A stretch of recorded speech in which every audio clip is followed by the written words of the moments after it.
តស្វាគមន៍មកកាន់វេទិកាធ្វើម្ហូបហ្វាឆាយចឹងឯនឹងខ្ញុំមាន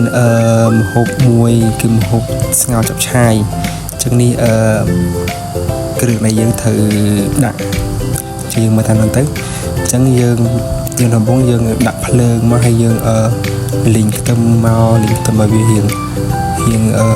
ទីមកយើងដាក់សាច់ហើយយើងដាក់ទឹកត្រីហើយដាក់ប្រេងខ្យងហើយយើងកូរវាចឹងទៅ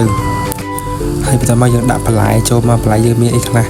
មានការ៉ុតមានខាត់ណាមានដលងមានអីចឹងដាក់ចូលមកនឹងដាក់អាបន្លែរឹងចូលមុនមកហើយដាក់ទឹកថែមតិចមកបើសិនជាអ្នកដែលត្រូវការរៀងរាវអីចឹងណាហើយបិទក្របសិនទៅទៅវាពុះទៅពេលវាពុះហើយយើងចាប់តាមដាក់ស្បែកជ្រូកដាក់ជាកដោហើយពុះសដែកអីចឹងណាហើយថែមសិតតិចទៅហ្នឹងហើយតែមកយើងកូរទៀតមកយើងកូរវាទៅហើយវាមើលទៅវារៀងឈ្ងុយចឹងណាហ្នឹងហើយតែមកយើងដាក់ដុំស៊ុបខ្នុររបស់ខ្មែរយើងហ្នឹងហើយដាក់ប៊ីចេងដាក់ស្ករ